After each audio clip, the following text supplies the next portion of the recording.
Bienvenidos a la celebración del almuerzo mensual de la Cámara Americana de Comercio correspondiente al mes de octubre, donde tendremos como oradora de honor a la señora Laura Guerrero.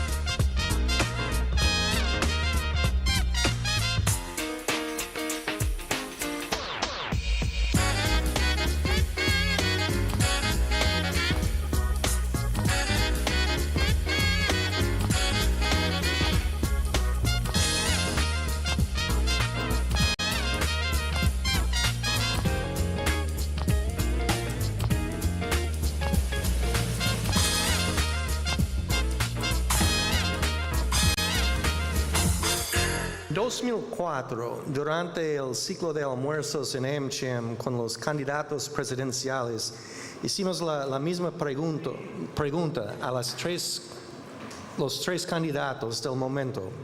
¿Considera usted que la corrupción es un problema serio y qué va a hacer para combatirlo? Nunca voy a olvidarme de la respuesta de uno de los candidatos.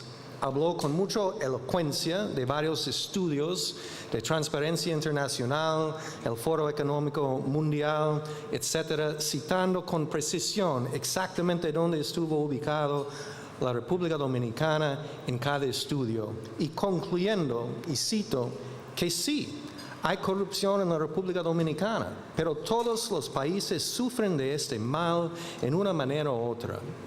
Y comparando con el resto del mundo, la República Dominicana es solamente medio corrupto. Esto fue exactamente la misma respuesta, risas nerviosas. Ese candidato ganó. Hoy, revisando esos mismos estudios, es evidente que la corrupción en la República Dominicana ha crecido. Si puedo parafrasear Shakespeare en su obra Hamlet, hay algo podrido en el Estado dominicano. La corrupción está socavando las instituciones de la República y creando un malestar en la sociedad. También es el reto número uno enfrentado por las inversionistas extranjeras, ni hablar de la inversión privada doméstica.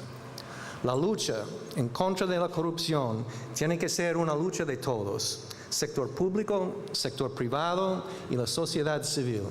Es más que la aprobación de leyes, al fin del día es un tema de la ética de todos nosotros. Por eso estamos sumamente complacidos tener con nosotros en el día de hoy la licenciada Laura Guerrero Pelletier, directora de la Procuraduría Especializada de Persecución de la Corrupción Administrativa, PEPCA. Ella va a tratar de los esfuerzos de su dirección en enfrentar la corrupción administrativa y cómo nosotros en el sector privado y la sociedad civil pueden ayudar y unirse a esta lucha. Nuestro programa en el día de hoy es primero la presentación de la mesa principal, seguido inmediatamente por el almuerzo, y después del almuerzo nuestro presidente Gustavo Tavares va a presentar más formalmente a nuestra huésped de honor y oradora. Y después de su charla ella ha accedido a responder a preguntas de ustedes. Hay formularios en la mesa a favor de escribir en una manera que yo puedo leer. Muchísimas gracias y buen provecho.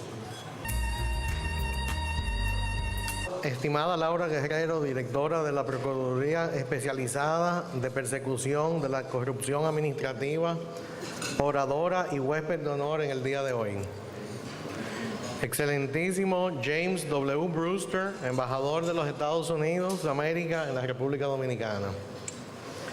Distinguidos miembros del Consejo de Directores y pasado presidente de AmCham DR. Autoridades, miembros de la Cámara, representantes del cuerpo diplomático, miembros del círculo élite, representantes de los medios de comunicación, invitados. La evolución positiva de una sociedad se entiende por las acciones que aportan al bien común de la mayoría.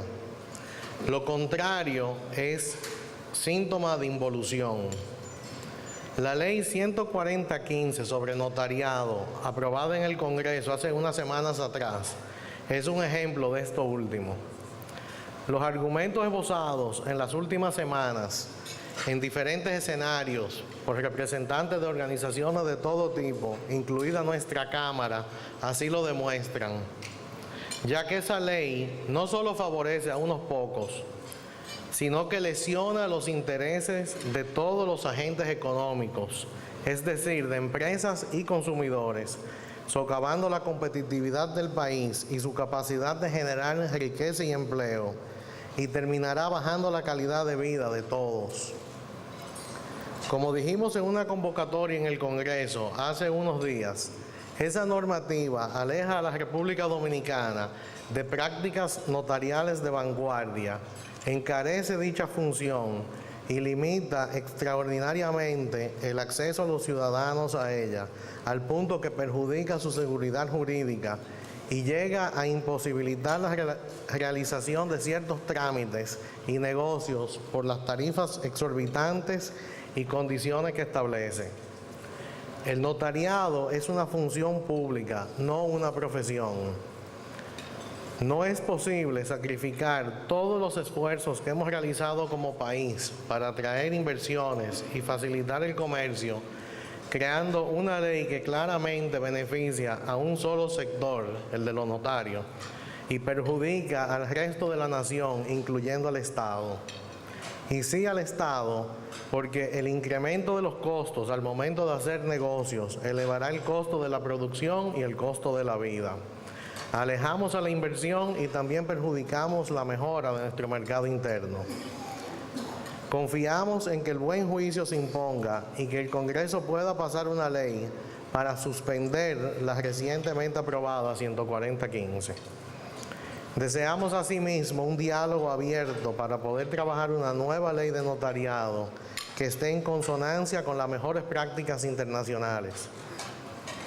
De lo contrario, los costos transaccionales de cualquier contrato aumentarán, lo que frenará la actividad económica y empujará a las empresas hacia la informalidad, ya de por sí altos. Y sabemos que en el ámbito de lo informal no existen derechos ni protecciones contra estos actos de depredación. En AmCham DR creemos no equivocarnos cuando afirmamos que el mundo está viviendo un periodo de claro rechazo de la corrupción y de la impunidad. Un mundo en el que aumenta el fenómeno de la hipertransparencia, fruto del empoderamiento ciudadano mediante el uso de las nuevas tecnologías y el acceso al conocimiento. Y nuestro país no es ajeno a esa conciencia global. Para que haya corrupción tiene que haber dos actores, el corrupto y el corruptor. Funciona como un mercado de oferta y demanda, y en la medida en que haya alguien que esté dispuesto a comprar favores, normas de políticas públicas, sentencias, contratos, elecciones, habrá quien esté dispuesto a venderlos.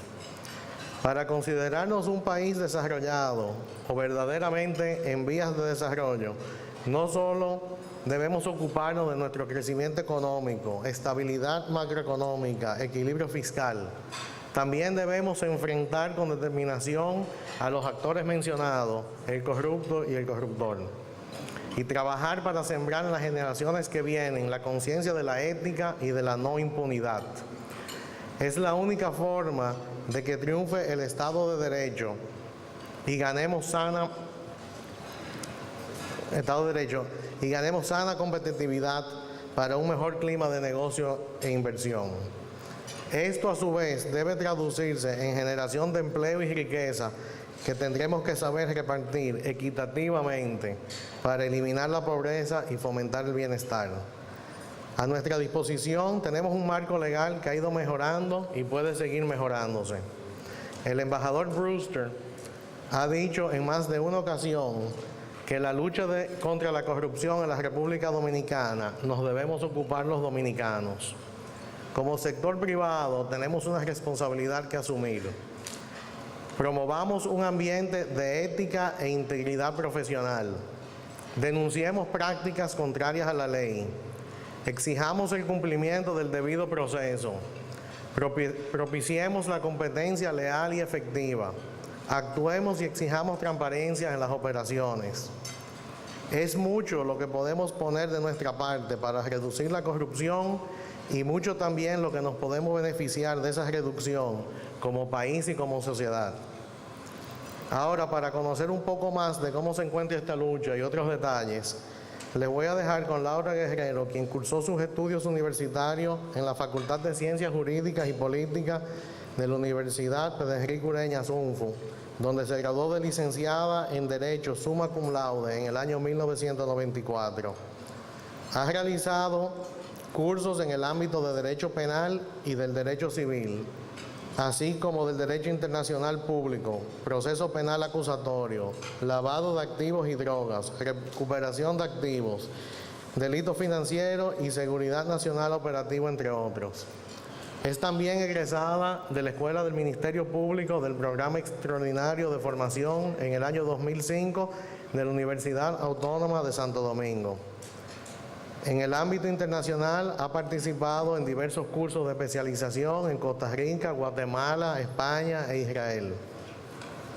Ha tenido una rica experiencia dentro del Ministerio Público y le ha correspondido participar como acusador público en numerosos casos, entre ellos el de los invernaderos, el caso Baninter, el de los bancos Bancrédito y Mercantil, como también en los casos de los ayuntamientos de Constanza, San José de Ocoa y Villa Altagracia, entre otros.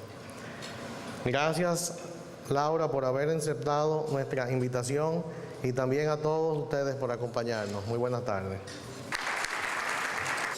Señor Gustavo Tavares, presidente de la Cámara Americana de Comercio de la República Dominicana. Su Excelencia James Brewster, embajador de los Estados Unidos de América en la República Dominicana. Señor Williams Malud, vicepresidente ejecutivo de la Cámara Americana de Comercio. Señor David Fernández, vicepresidente de la Cámara Americana de Comercio. Distinguidos miembros de la Mesa de Honor. Señores directivos y miembros de la Cámara Americana de Comercio de la República Dominicana. Distinguidos invitados, amigos todos. Es un grato honor para mí dirigirme a ustedes en el marco de este almuerzo mensual de la Cámara Americana de Comercio para abordar un tema que es un tema de trascendencia en estos momentos en nuestro país, que tiene que ver con la lucha anticorrupción, su eficiencia y como instrumento para generar desarrollo económico.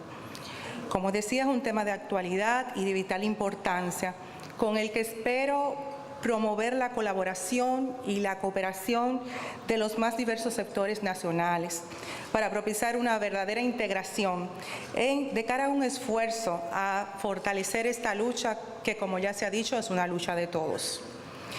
A nivel mundial y regional, así como de país, la corrupción se constituye en un problema complejo y muy controvertido, que asume diversas formas y afecta a todos los ámbitos de nuestras sociedades, siendo una grave retranca para el desarrollo estable y equitativo de nuestros pueblos. Este fenómeno genera desconfianza en los gobiernos y sus instituciones, disminuye las inversiones nacionales y extranjeras, dificulta el crecimiento económico y genera el desvío de fondos a manos de particulares y finalmente fomenta un ambiente de impotencia e impunidad. Por lo que luchar contra este flagelo social, político y económico, junto a temas como el buen gobierno, la promoción de la democracia, el Estado de Derecho, el respeto a los derechos humanos, debe ser un tema prioritario de nuestro país y de nuestras respectivas agendas. Al hablar de corrupción, nos referimos a una acción humana que viola principios de la ética y de las normas legales, al abuso de poder público para beneficio privado, en fin, a cualquier transacción entre los actores del sector público y privado, mediante la cual los bienes públicos se convierten en ilegalmente privados. Sin lugar a dudas, la corrupción afecta la actividad económica en el corto, mediano y largo plazo a través de dos canales, el directo y el indirecto.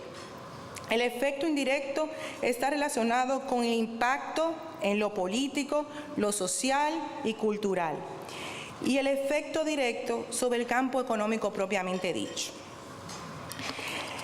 En las diversas experiencias en cuanto al tema de la corrupción, se dice que existe una relación entre mayor corrupción y menor desarrollo. Pues la corrupción desincentiva la inversión interna como la externa directa, al tener costos añadidos y no garantizar la seguridad jurídica. Existe pues una relación significativa entre mayor corrupción y menor inversión doméstica. En términos cualitativos, un país con alto grado de corrupción podría tener niveles de inversión del 5% del Producto Interno Bruto, menor que países sin corrupción, lo que se traduce a su vez en una pérdida del crecimiento a largo plazo de 0.5% del Producto Interno Bruto por año. De aquí se concluye que la corrupción afecta negativamente el crecimiento económico a través de su impacto en la inversión. Todo esto es basado a estudios, por ejemplo, de Mauro, de una muestra que se realizó de 68 países. Por el otro lado, se encuentra evidencia de que la corrupción reduce la inversión extranjera directa, actuando como un impuesto equivalente hasta el 20% sobre el retorno del proyecto. La corrupción, pues, distorsiona los incentivos con los cuales operan las empresas privadas, reduciendo su eficiencia económica, pues desvían recursos desde actividades realmente productivas hacia aquellas que generan renta. Así, los negocios más productivos no dependen de la competitividad de la empresa, sino de su capacidad para influir en los funcionarios responsables de tomar las decisiones respecto a la legislación o destino de los fondos públicos. Este análisis equipara los actos de corrupción a un impuesto ilegítimo. Esto así porque impone un mayor costo al producto, su recaudación es privada y en ese tenor el fin social que debe tener toda recaudación se pierde. Así, la corrupción representa un aumento en el precio de la administración y distorsión de la asignación de recursos. Se observa que a mayor corrupción existe una tendencia a gastar menos en educación pública, es decir, en la formación del capital humano. Mercados que operan en ambientes afectados de corrupción tienden a proveer bienes y servicios en cantidades insuficientes, de menor calidad o más costosos. A nivel del endeudamiento de los países, con su consiguiente mayor costo en el servicio de crédito, en la medida en que los beneficios de las actividades corruptas son casi siempre depositados en el extranjero. Finalmente, y en mayor medida, se produce con la corrupción una pérdida de la confianza en la capacidad del gobierno para la implementación de políticas económicas. Frente a todo esto, hay una realidad. No existe una cura conocida para la corrupción. Este fenómeno es complejo y multifacético. Persisten diversas estrategias de control y reducción de la corrupción. En los países más exitosos en el combate de la corrupción, vemos que se utilizan estrategias combinadas, tanto estrategias sociales, legales, políticas como de mercado. Entre las estrategias sociales, evidentemente, lo primero es asumir que el problema no puede ser abordado únicamente por los gobiernos, sino que requiere el apoyo de todos los sectores, muy sobre todo el sector privado, empresarial, sindical, comunitario, en fin, el de las organizaciones de la sociedad civil y de las organizaciones no gubernamentales. Se necesita desmontar toda una cultura generalizada de que el uso de las posiciones públicas son para la obtención de beneficios personales o de algún sector en específico. Se necesita fomentar los valores éticos, evitando el reforzamiento y encubrimiento de actitudes individualistas y el consumismo desmedido que sustituye estos valores.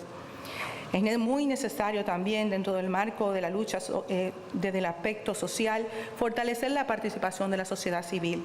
La sociedad civil, entiéndase los ciudadanos, las organizaciones civiles, el empresariado, deben unir de manera persistente y vigilante esfuerzos para propiciar y reclamar de los funcionarios públicos absoluta transparencia e integridad en el manejo de los fondos públicos, una adecuada rendición de cuentas y una justicia eficiente, libre de tecnicismos complacientes.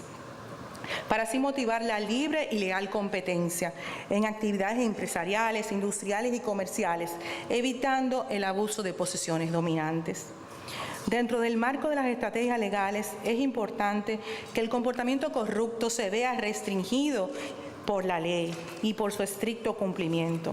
Para ello necesitamos fortalecer el marco legal y el sistema de aplicación de la ley. Superar un tema muy manejado y muy debatido últimamente, que es el tema de la impunidad. Superar el tema de impunidad es eliminar el mensaje de que la corrupción administrativa es permitida y que no hay sanción alguna, lo que a la larga motiva y propaga la corrupción. En ese tenor, podemos destacar que estamos frente a un escenario nacional que presenta una gran oportunidad para que desde las organizaciones civiles se siga apoyando y motorizando las reformas necesarias para institucionalizar nuestra democracia y para exigir de los funcionarios actuaciones y decisiones sopesadas bajo el estricto marco de la transparencia y de la imparcialidad. También deben haber estrategias políticas, como son el descentralizar la toma de decisiones. Es necesario descentralizar la toma de decisiones y en particular los mecanismos de asignación de fondos públicos. Es necesario también un sinceramiento de remuneraciones. Junto con la descentralización es necesario el sinceramiento de las remuneraciones de los funcionarios públicos. Es un tema pendiente. Reducir el poder discrecional, elaborar estrategias para reducir el poder discrecional de los funcionarios públicos. Establecer y consolidar los mecanismos de control financiero interno y externo del Estado. La existencia de controles que promueven sistemas que se caracterizan por la eficiencia y el buen uso de los recursos y su estricta rendición de cuentas. Romper con el clientelismo presente en algunas de nuestras instituciones públicas, en el cual no existe realmente la evaluación en base al mérito, sino criterios en base a favores políticos y personales, que son los que prevalecen. Así, y a pesar de todo ello, tanto la comunidad internacional como la comunidad nacional, representada por el gobierno, la sociedad civil y los más diversos sectores privados, han manifestado una voluntad política con miras a la prevención, control y sanción de la corrupción. A veces decimos que no existe esa voluntad, pero esa voluntad sí se ha visto reflejada y está recogida en tratados internacionales que se constituyen dentro del marco del fortalecimiento institucional. Asimismo, se han adoptado leyes nacionales que incorporan normativas efectivas para fomentar sobre todo transparencia y rendición de cuentas. Podemos citar entre las convenciones en materia de corrupción, la Convención Interamericana contra la Corrupción de la Organización de los Estados Americanos, que fue ratificada por nosotros en 1998, con miras a fortalecer los mecanismos para prevenir, detectar, sancionar y erradicar la corrupción. También podemos citar la Convención de la Organización de las Naciones Unidas, que fue ratificada por nuestro país en el año 2006. Con esta se promueve la cooperación internacional entre los estados en materia de prevención y lucha contra la corrupción. Entre las leyes hay leyes que podemos destacar que está la Ley de la Cámara de Cuentas de la República Dominicana, las 10-04, que instituye un sistema nacional de control de auditoría, facilitando una transparente rendición de cuentas de la administración de los fondos del Estado. La Ley de Acceso a la Información Pública, la Ley 200. Esta ley es muy importante porque garantiza el derecho de los individuos a investigar, recibir y difundir informaciones que están en manos de la administración pública, que tradicional era una administración muy cerrada. Tenemos la Ley 567 de Tesorería Nacional, que crea mecanismos modernos de gestión de cajas que permiten la administración de los recursos públicos, pero basado en una novedad para nosotros, que es el principio de cuenta única y el manejo eficiente de los recursos.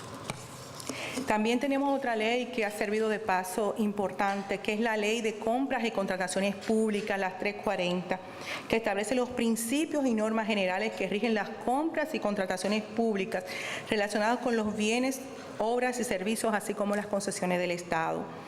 También tenemos la Ley Orgánica de Presupuesto para el Sector Público y una ley no tan manejada, pero bastante importante también, la Ley sobre Soborno en el Comercio y la Inversión, la 448. Esta establece sanciones tanto para funcionarios públicos que soliciten o acepten directa o indirectamente cualquier objeto de valor pecuniario para sí mismo o para otra persona a cambio de realizar o omitir acto pertinente al ejercicio de sus funciones en asuntos que afecten tanto el comercio o la inversión nacional o internacional. La Ley de Control Interno 10-07, que establece el Sistema Nacional de Control Interno de los Recursos del Estado, poniendo a cargo a la Contraloría General como órgano rector y actualizó lo que eran las atribuciones y funciones de esta. Tenemos una ley del Distrito Nacional y los municipios, la ley 176-07, que es muy importante porque tradicionalmente estos eran lugares donde se operaba muchas distorsiones en los manejos de fondos públicos. Esta ley viene a normar y regular la organización, competencia, funciones, atribuciones y recursos de los ayuntamientos y del Distrito Nacional. La Ley de Función Pública, la 41-08, que regula las relaciones y el desempeño de los cargos presupuestados para la realización de las funciones públicas. Asimismo, un paso importante fue dentro de los esfuerzos enmarcados en la organización institucional y la organización normativa del Estado, tendente a compartir este mal, es la Constitución Política de la República Dominicana del 26 de enero del 2010. La señalamos porque se convierte realmente en un instrumento legal que de manera ya directa, en su artículo 146, dice que debe ser sancionada toda persona que para su provecho personal o de terceros sustraiga fondos públicos, prevaleciendo de su posición dentro de los órganos del Estado. Y establece de manera ya obligatoria y categórica y a nivel constitucional la obligación de los funcionarios de hacer su declaración patrimonial. En ese mismo sentido, se enmarcan una serie de decretos, el decreto 486 del 2012, que crea la Dirección General de Ética, y trae un tema importante, que es la obligación de los funcionarios a realizar un informe financiero anual de patrimonio, que debe presentar todo funcionario a más tardar el 15 de agosto de cada año. Tenemos también el decreto 543, con el cual se pretende transparentar los procesos de compras públicas y un punto muy importante, que son las declaraciones de urgencia y de emergencia, que tradicionalmente han sido puntos muy conflictivos dentro de lo que son las contrataciones. Finalmente, en cuanto a los aspectos normativos, cabría señalar la Ley 311 de declaración jurada de patrimonio. Esta ley es una ley relativamente reciente, apenas va a cumplir un año, y establece la obligación de los funcionarios a levantar un inventario detallado, jurado y legalizado de bienes, muebles e inmuebles. Esta ley es sumamente importante porque establece de manera clara las sanciones por la omisión o la falsedad que se pueda incurrir en funcionario cuando no hace la declaración patrimonial de bienes o no lo hace de acuerdo con los señalamientos establecidos por dicha ley. Estas sanciones son tanto de índole administrativa como de índole penal. Pero a pesar de todos estos avances a nivel normativo, seguimos evidenciando que hay un importante camino por recorrer. Pero asimismo podemos ver que hay otras acciones que se han venido encaminando de diversas instituciones del Estado y de la misma sociedad civil colaborando con el Estado, en que podemos decir que han habido un éxito relativo y hasta notorio. Podemos citar el caso de la Dirección General de Contrataciones Públicas. La gestión de la Dirección de Contrataciones Públicas ha recibido el reconocimiento de múltiples sectores nacionales e internacionales, con un trabajo enfocado en una visión transparente respecto al uso público y correcto de los recursos, promoviendo el mercado Público Nacional, junto a la capacitación, asistencia técnica y el conocimiento en la fase administrativa de las impugnaciones, solicitudes de investigación y reclamaciones, como herramienta para llevar a cabo transparencia y igualdad de oportunidades y facilitar los procesos de mercado público. Recientemente, en el 16 de septiembre, recibió un reconocimiento en el marco del Segundo Congreso Interamericano de Innovación Pública por el premio a Mejor Servicio Administrativo Proactivo para la Ciudadanía. También podemos señalar, entre otras instituciones, que ha presentado logros en materia de corrupción y transparencia, el programa de medicamentos esenciales PROMESE. En el año 2012, la Organización de las Naciones Unidas otorgó el primer lugar al premio Servicio Público en la categoría Mejorando la prestación de servicios públicos al programa de medicamentos esenciales PROMESE-CAL, por los logros alcanzados como institución. Este es un reconocimiento internacional muy prestigioso a la excelencia en el servicio público. Asimismo, vemos cómo se integran nuevos renglones en cuanto a nuevos medicamentos, y se adoptó un tema importante, el sistema de código de barras en todos los medicamentos, como una manera de acreditar la calidad del servicio. Podemos señalar otro esfuerzo también en el año 2014, que es la creación de las comisiones de veedurías. El decreto número 188-14 crea las comisiones de veeduría. Estas compuestas por distintos sectores representativos de la sociedad, con la visión de mejorar la transparencia y eficiencia de la gestión en el marco de la norma vigente. Son encargadas de observar y vigilar y monitorear los procesos de compras y contrataciones que realizan las instituciones del Estado. Actualmente existen unas 24 instituciones que las tienen conformadas y tienen como función principal reconocer y defender las buenas prácticas realizadas por las instituciones del Estado para que sean reproducidas en las demás instituciones. También podemos señalar los sorteos para obras escolares. Este representa otro aporte a la transparencia, con la decisión de que todas las contrataciones fueran realizadas dentro de un programa de edificación escolar. Así se dictó el decreto 625-12. Se realizan las licitaciones y los sorteos privilegiando los profesionales de la localidad. Con ello se asignó la construcción de unas 29.000 aulas para completar la tanda única, y todas ellas fueron mediante concursos y rifas, lo que contribuye a que un mayor número de profesionales de la construcción se beneficie. Podemos señalar también el caso de la Junta Agroempresarial Dominicana, que se inscribe dentro de la línea de estos casos anteriores, que que designa a la Bolsa Agropecuaria de la Junta Agroempresarial Dominicana junto a una comisión gubernamental para licitar las cuotas de rectificación técnica, fortaleciendo y haciendo más transparente y confiable el proceso agropecuario, reduciendo la intermediación del beneficio de productores y consumidores. Dentro de todos los esfuerzos, pues entonces ya le toca a la Procuraduría Especializada de Persecución de la Corrupción Administrativa, que es el órgano que tengo a bien dirigir en estos momentos. Y debemos señalar que esta Procuraduría inicia sus esfuerzos de combate a la corrupción a raíz de la promulgación de la Ley 133-11 del año 2011 del Ministerio Público, que crea las Procuradurías Especializadas.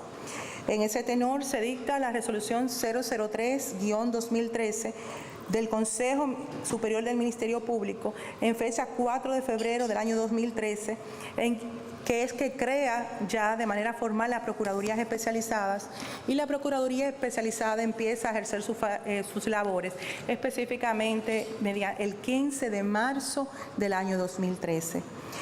Con el criterio de Procuraduría Especializada, conformada por fiscales evidentemente de carrera, se viene de pasar de ser un órgano de prevención y persecución bajo la designación directa del Poder Ejecutivo a una Procuraduría Especializada en la investigación, persecución, presentación y sostenimiento de la acción penal pública en los casos de corrupción con un alcance nacional.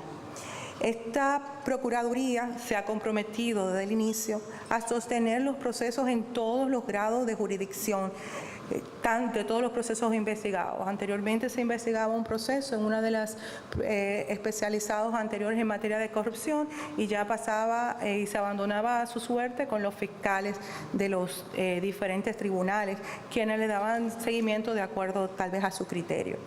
Actualmente tenemos aproximadamente 20 procesos judicializados pendientes de decisión en los distintos tribunales de la República. Estos casos judicializados se modificaron los procedimientos tradicionales de persecución, estableciéndose un criterio común para los funcionarios perseguidos en estos casos. Es decir, no importa el nivel de la función o si está activo o no. Se solicita en todos los casos medida de coerción personal y real por la gravedad del tema de la corrupción. Se solicita su suspensión en funciones y en todos los casos son seguidos hasta los últimos estamentos. Podemos citar que actualmente existen presos por corrupción, funcionarios sometidos y muchos investigados, sujetos a diversas medidas de coerción personales y reales. Por ejemplo, uno de los casos muy reciente, nacida la Procuraduría Especializada, unos 6 meses después, que se inicia con este tipo de procedimientos, el Ayuntamiento Municipal de La Romana, donde por primera vez en mucho tiempo se obtiene el arresto de un síndico activo y posteriormente se obtiene su suspensión y actualmente se encuentra bajo arresto. Tenemos un caso que precisamente se conocía en nuestros tribunales en el día de hoy, que también se solicitó esta medida y también es un síndico activo del Ayuntamiento Municipal de San Francisco de Macorís. En este caso no se obtuvo prisión preventiva, pese a que el Ministerio Público lo asumió, sino que se puso una fianza en efectivo de 5 millones de pesos. Por lo menos están pagando algo de lo que tomaron para el erario. Ayuntamiento Municipal también se obtuvo arresto. Ayuntamiento Municipal de San Cristóbal está pendiente del conocimiento de una solicitud de medida. Así tenemos también el caso del Ayuntamiento del Distrito de Cabarete, Puerto Plata, que está actualmente con medidas. Asimismo, se han judiciado procesos de altos funcionarios del Poder Ejecutivo y Poder Legislativo y los cuales son llevados hasta la última consecuencia.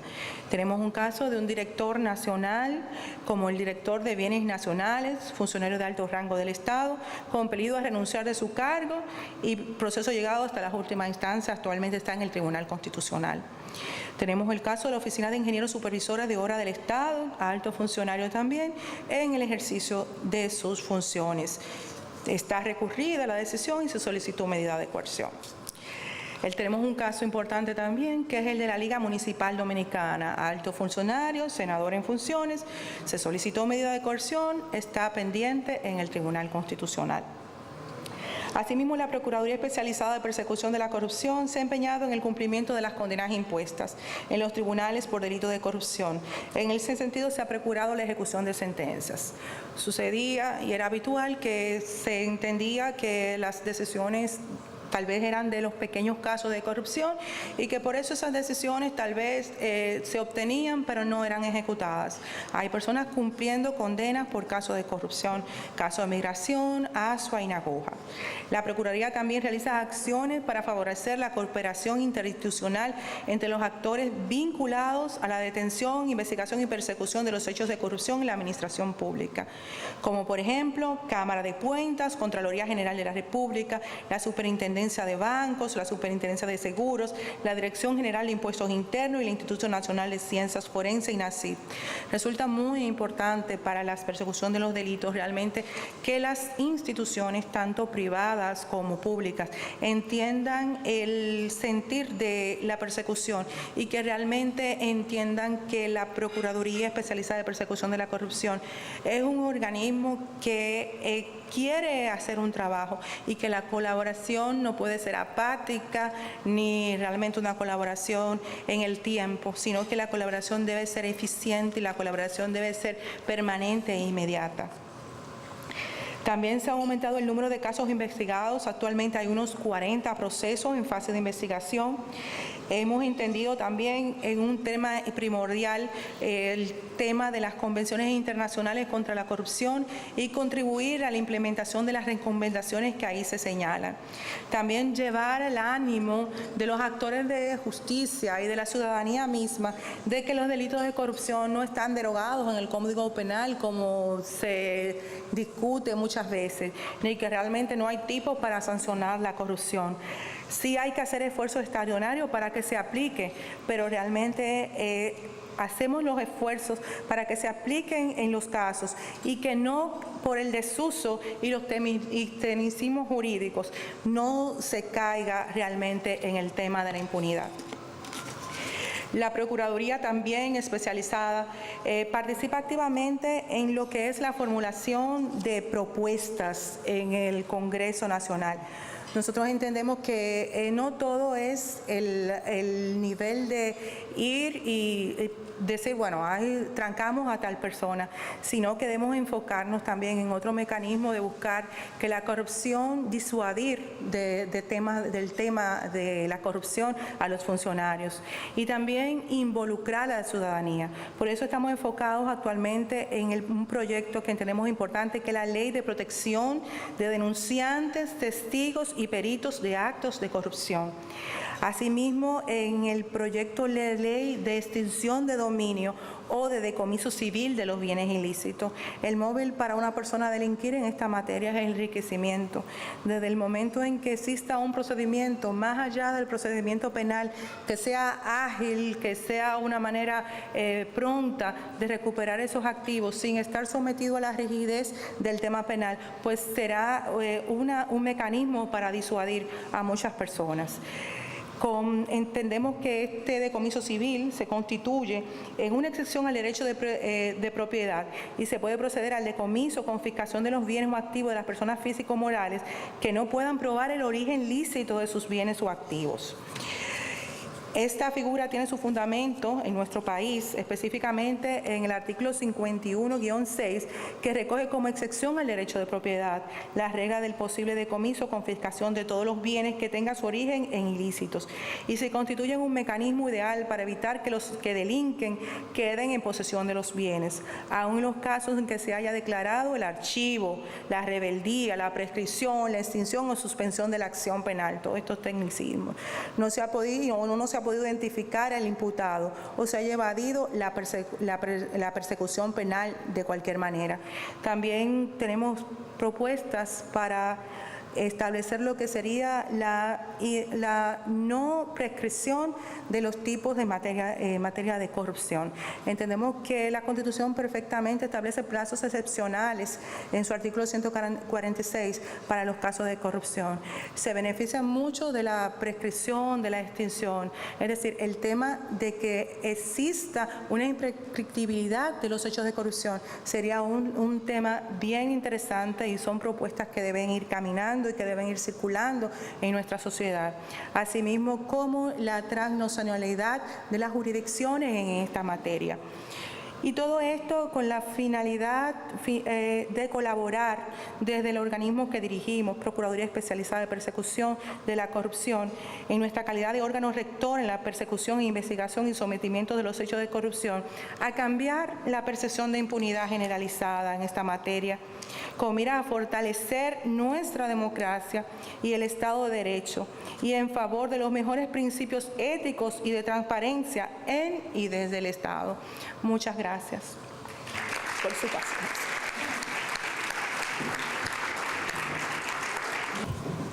Bueno, una excelente presentación por Laura Guerrero, directora de PEPCA. Hay muchas preguntas y, bueno, hay muchas preguntas relacionadas con un cierto senador que yo voy a reducir a dos preguntas. A raíz del proceso del caso Félix Bautista, la magistrada Miriam Germán Brito criticó que en ocasiones los jueces se encuentran con un mal manejo del Ministerio Público a la hora de fundamentar sus alegatos, al indicar que sus acusaciones se presentan con un manejo descuidado e impreciso. ¿Cuál es su opinión al respecto? Y la otra pregunta relacionada es, ¿puede la Procuraduría apelar la sentencia de no a lugar en el caso del senador Félix Bautista, de no poder apelar? ¿Qué opciones existen para seguir persiguiendo el caso? Bueno, la primera pregunta se refiere a una nota al margen que tiene la sentencia del caso del senador Félix Bautista. Nosotros somos muy respetuosos de las decisiones de los tribunales y en especial de una consideración de la magistrada Miriam Germán, que para nosotros realmente constituye un modelo dentro de la justicia. Nosotros entendemos que esa nota al margen, eso es un caso muy particular, viene por una serie de situaciones, de sensibilidades que se han generado entre el Ministerio Público y el sistema de justicia, porque el Ministerio Público en los últimos tiempos ha tenido que tener una actitud tal vez de avanzada, promoviendo de verdad que los casos en materia de corrupción y una serie de casos pues sean asumidos por el sistema de justicia con tal vez idéntica responsabilidad o idéntica vehemencia que los fiscales. Entonces, realmente esa nota al margen no es algo que se estila en una sentencia. Esa nota al margen se refiere a una consideración que bien pudiera ser de un juzgado que conoce por primera vez un proceso, porque realmente ya a nivel en el que estábamos, un nivel de corte de apelación, lo que se procedía era juzgar la sentencia. Nosotros respetamos esa consideración, pero realmente nosotros no creemos que somos dioses ni que estamos por encima del bien ni del mal. Lo que pedimos es que se haga justicia en los casos que presentamos en los tribunales.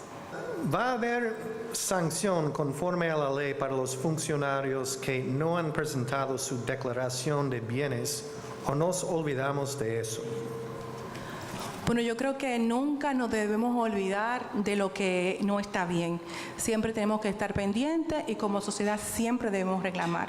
Cuando un funcionario no hace una declaración, no es necesariamente un tema penal, es un tema administrativo. Y las sanciones están remitidas a la Ley de Función Pública, a la que hicimos referencia hace un momentito, que es la Ley 41-07, que es una ley que establece un procedimiento disciplinario que finalmente, agotado de entenderse que la persona no ha cumplido, pues entonces su sanción debe ser la cancelación.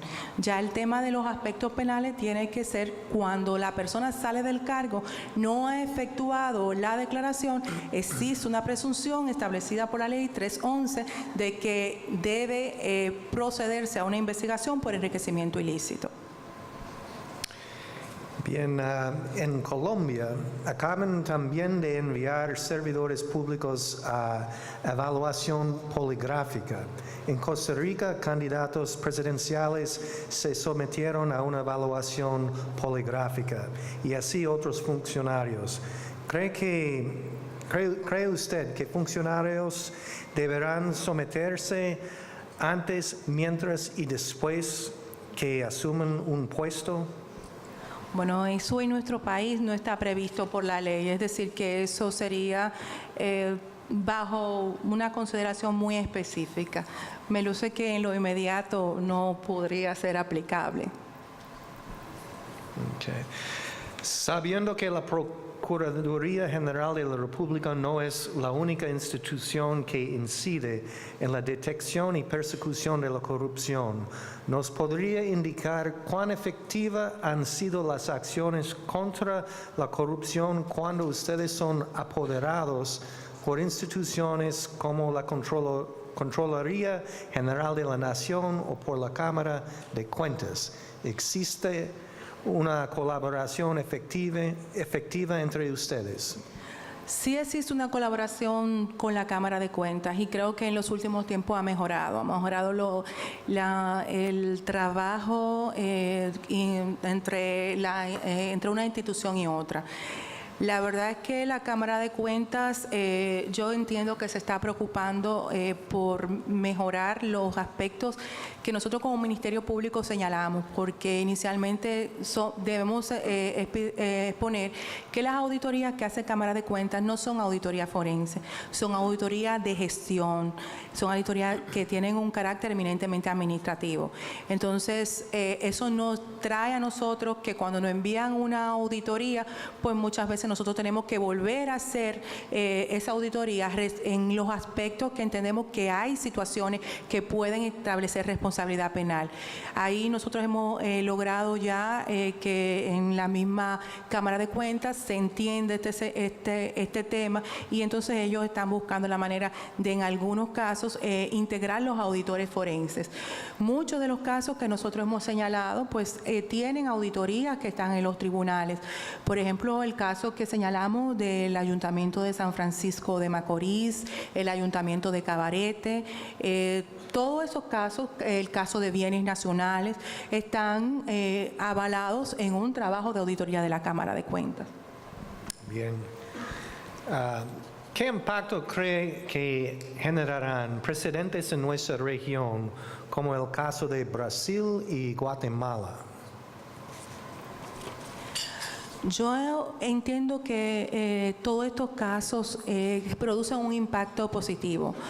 Impactan porque se siente que en la región se está haciendo algo, y es de una manera, bueno, si se está haciendo, si veo la barba de mi vecino arder, pues entonces voy a poner la mía en remojo. Es una manera de ver que hay todo un movimiento que trasciende nuestro país, que está buscando respuestas a la corrupción, que ya nosotros como comunidad internacional no estamos en la disposición de seguir asumiendo una actitud pasiva con el tema, sino que de alguna manera nos estamos involucrando y estamos buscando la manera de que los casos sean sancionados. Y entiende que hemos avanzado en la lucha contra la corrupción cuando no hay ningún político corrupto preso. Bueno, sí hay políticos corruptos presos, yo estuve diciendo. Lo que pasa es que el nivel de los políticos corruptos presos no es el nivel que la sociedad está demandando. El esfuerzo del Ministerio Público precisamente va dirigido en ese sentido, en el sentido de que el nivel de sanción, el nivel de responsabilidad de todo el sistema, Ministerio Público, jueces, sociedad civil, nos permita llegar a esos casos. Nosotros estamos haciendo esfuerzos sinceros del Ministerio Público para hacer esos casos, pero también necesitamos la colaboración de los demás sectores, porque el Ministerio Público, aunque es el ente persecutor, el que debe investigar, necesita una colaboración de todo ciudadano que entienda que podemos vivir en un país libre de impunidad. Bien, y la última pregunta es bien vinculado a ese tema. ¿Cuál es el principal obstáculo que tiene que enfrentar la PEPCA a la hora de instrumentar los expedientes de corrupción administrativa? Nosotros presentamos muchos obstáculos. La lucha contra la corrupción, lo primero es el descreimiento con el que nosotros tenemos que trabajar, el escepticismo. Muchas veces se vuelve mucho denuncia, poca propuesta, se vuelve mucho también el exigir y poco colaborar. Lo primero que dijimos hace un momento es el tema de los denunciantes, testigos y peritos. Muchas denuncias se ven en la prensa, en los centros sociales, pero al Ministerio Público a llevar una denuncia libre de interés realmente porque un ciudadano, porque un funcionario del lugar no está de acuerdo con lo que se está haciendo, no llegan, porque la gente se siente desmotivado, la gente siente que la gente tiene miedo de enfrentar el poder. Entonces tenemos que buscar que la preocupación de la sociedad se vuelva una preocupación proactiva, no cuando ya hay un proceso y el proceso por una u otra razón razón, tiene una decisión no favorable a o no tiene condena, pues entonces la sociedad se vuelve a hacer el proceso y reclama.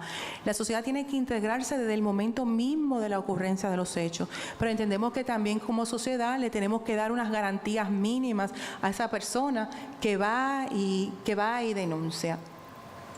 Bueno, un aplauso para nuestra oradora invitada, Laura Guerrero, directora de PEPCA.